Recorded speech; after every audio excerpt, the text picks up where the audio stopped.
The Ashwood Asylum. The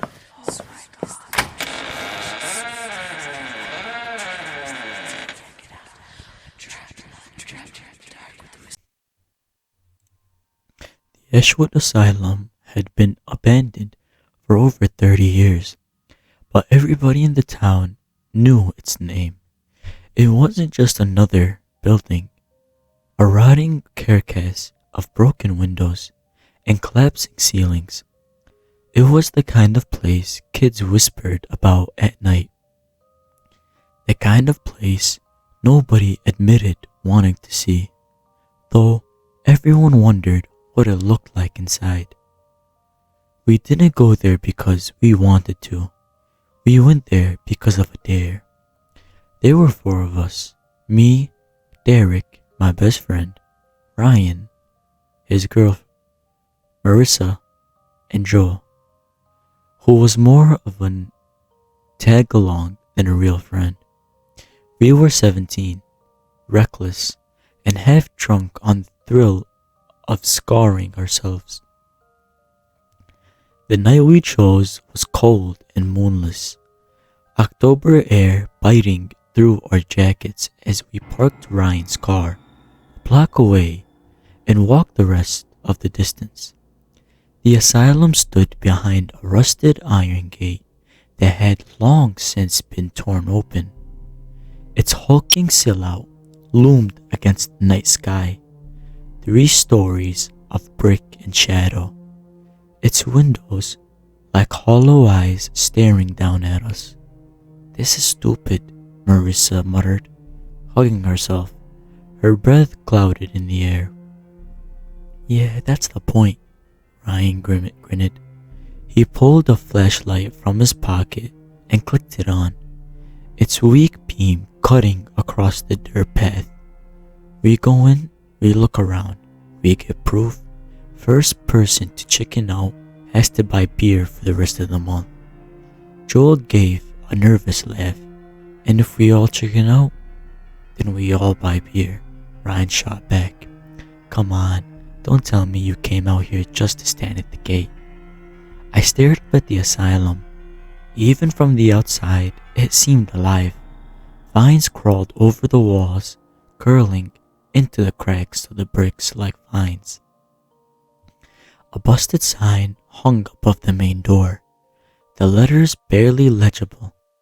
Ashwood State Hospital, established 1912. Nobody had gone inside since the fire in the 80s. At least, nobody who admitted it. I swallowed hard and forced a smirk. Let's get this over with. The heavy oak doors were chained shut, but Ryan had already scooped out another way in. A side entrance where the lock had been snapped off years ago. The 4 of us squeezed through, our flashlights jerking across peeling paint and curling wallpapers. Inside, the air was heavy, thick with mold and rot. Every sound echoed: our footsteps, the drip of water, and the distant groan of the building settling. It was like the place was breathing. We stood in what had once been a waiting room. Rusted chairs were overturned, and a reception desk slumped in the corner, its drawers yanked out and scattered. On the far wall, someone had spray painted "Get Out" in red letters. Joel chuckled nervously. "Subtle. Probably kids like us," Ryan said, but even he didn't sound convinced. We pushed deeper into the asylum, our flashlights carving tunnels of light through the darkness. Long corridors stretched ahead, lined with doorways gaping like mouths. Every so often, the beam caught a wheelchair rusting in place, or a bed frame twisted in age. "Which way?" Marissa asked, her voice tight. Ryan spun slowly. pointing left. Let's start with the wards. That's where the patients were, right? We moved as a group, close together, the beam of my flashlight bouncing off tilted walls covered in graffiti and grime. At one door, the metal plaque still clung on by a single screw, Ward C. The hallway beyond was worse. Wallpaper had peeled away in long strips, dangling like skin. Doors to patients' room stood ajar, some barely hanging on their hinges. Inside, we caught glimpses of broken bed frames and piles of debris. It was Marissa who stopped first. Did you hear that? We froze. The silence pressed in on us, so deep I could hear the blood rushing in my ears. Then, a sound, soft, a shuffle, like a foot dragging across the floor just beyond the range of our lights. Joel's breath hitched. That was probably an animal. Yeah, Ryan said quickly, though his grip on the flashlight whined his knuckles. Rats or raccoons, place has been empty forever. But none of us moved. The sound came again, louder this time. Deliberate. A slow, steady dragging. It was coming from the far end of the wall. Shit, Maria whispered. Ryan forced a laugh. Okay, it's just a building, pipes or something. He stepped forward. I'll prove it. Ryan, don't. But he was already walking ahead, his flashlight beam slitching through the dark. We followed, unwilling to be left behind. Every step an effort. My heart thudded against my ribs. The hall ended in a set of double doors with wired glass windows, smeared dark with years of dust. Ryan pushed them open, the hinges shrieking like a scream. We shone our lights inside. The ward stretched out before us, rows of beds, twisted and overturned, sheets yellowed with age. Wheelchairs sat in corners, their wheels locked with rust. Shadows pooled in every corner, too deep for the light, and at the far end, something moved. I didn't see it fully, just the faintest flicker, a pale shape slipping behind one of the beds. Maria gasped. Joel swore under his breath. See? Ryan's voice cracked, betraying him. Just rats. But we all knew better. Whatever it was watching us, and we had just stepped into its home.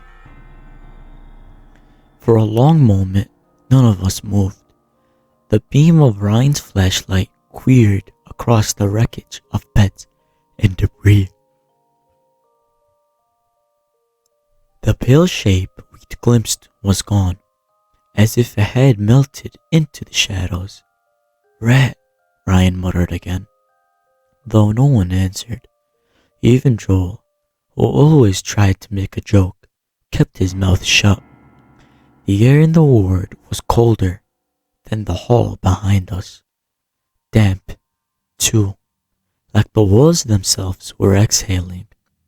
I could see my own breath drift in the beam of my flashlight. Let's just look around quick and then get the heck out, Marissa said. Her voice trembled, but there was a sharp edge to it. We spread out in a loose line, flashlights cutting across overturned bed frames and cabinets. Every sound seemed amplified. The crunch of plaster underfoot, the creak of rusted springs when Joel bumped into a bed. The graffiti was thicker here, scrawled across the walls in layers of spray paint and marker. Among the tag and swear words were stranger things, crude faces with empty eyes, stick figures hanging from nooses, words repeated over and over. They never left. Listen closely. Still here. My stomach knocked. At the far wall, I found a bulletin board with yellowed papers still clinging to it. I brushed off the dust and scanned the faded paint. Metal schedules, patient lists, medication logs, names typed neatly with notes beside them. Isolation extended, non-compliment. The longer I read, the colder I felt. These weren't just patients, they were prisoners. Then something laughed. We all froze. It wasn't close, but it wasn't far either. A high, broken sound that bounced down the carrier door, echoing against the tiles. Joel cursed and swung his flashlight wildly. What was that? Marissa grabbed Ryan's arm. It sounded like a kid. No, I whispered. My throat was dry. Nah, a kid. We stood still, straining to listen. The silence pressed in again, heavier this time, and beneath it, I thought I heard whispering. Too faint to make it out, but definitely there.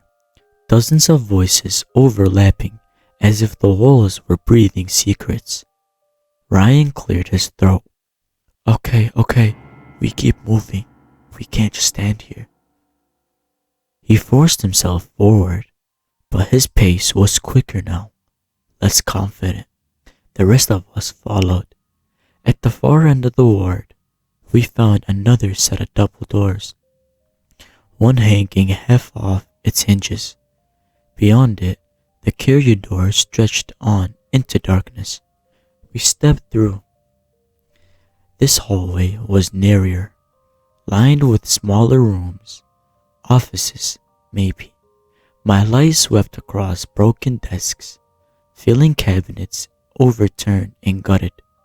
Papers lay strewn across the floor. Rotting in heaps, I bent down and picked one up. It was brittle, clumping in my fingers, but I could still read the typewritten words.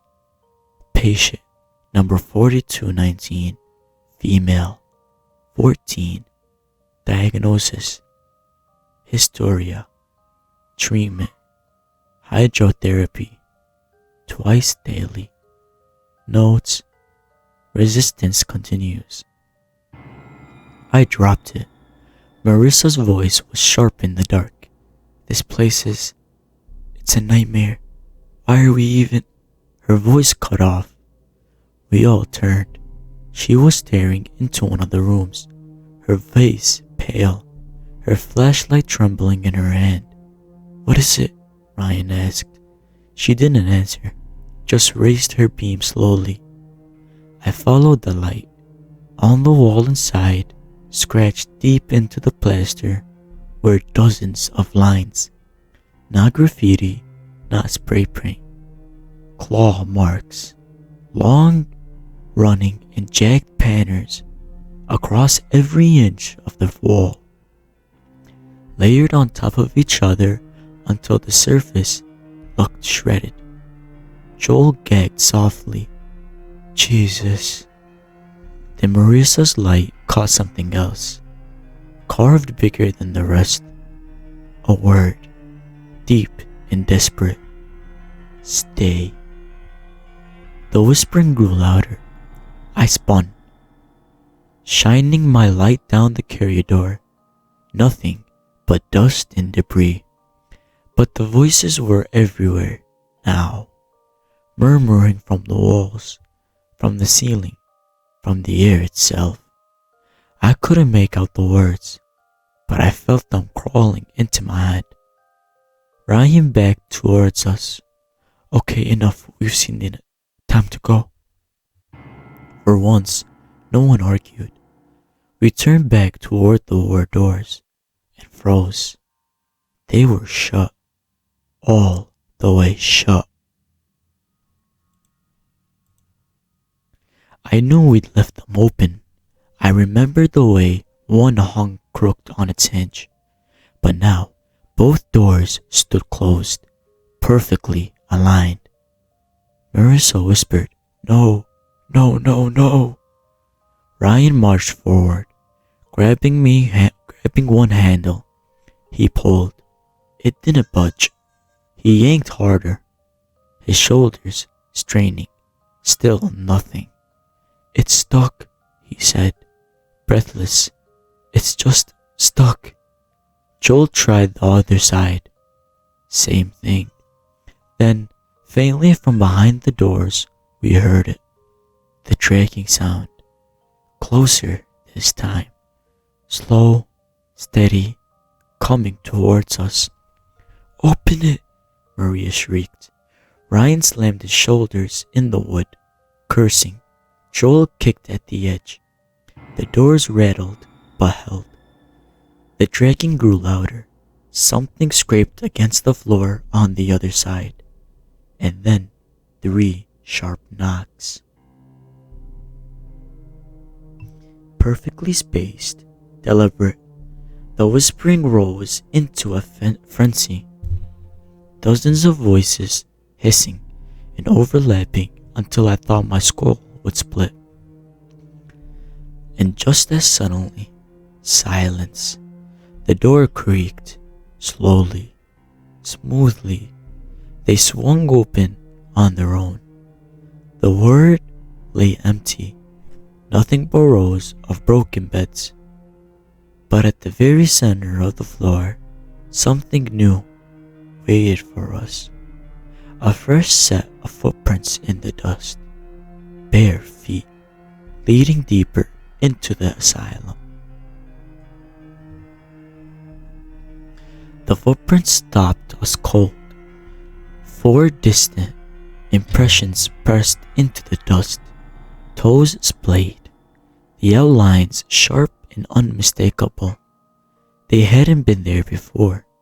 I knew they hadn't. "Someone's down here," Joel whispered, though his voice carried the weight of denial more than certainty. "No way," I muttered. "Nobody lives here. It's impossible." But impossible didn't explain why the prints were fresh, or why they led away from us, deeper in the maze of the halls. Ryan's jaw tightened. "We're not following them. We're going back the way we came." "Which way is it again?" Maria's voice shook. We turned, sweeping our flashlights in every direction. The carrier doors stretched out endlessly, splitting off into angles I didn't remember.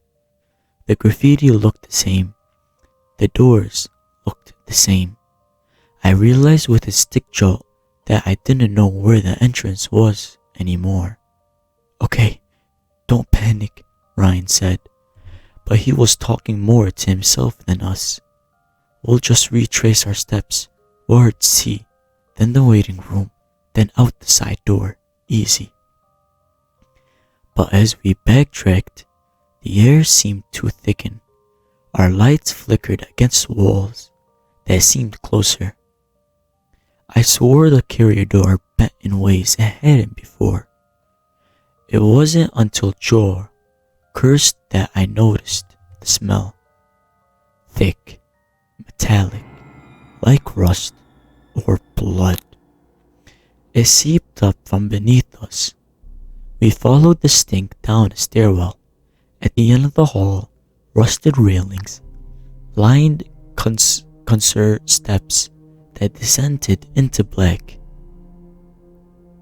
The deeper we went, the worse it grew, burning the back of my throat. Marissa gagged. "God, what is that?" Ryan's flashlight shook as he aimed it down. Basement. The steps ended in a heavy steel door.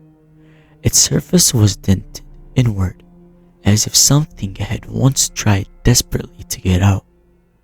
And carved across it, deep in the middle, were two words: "No escape."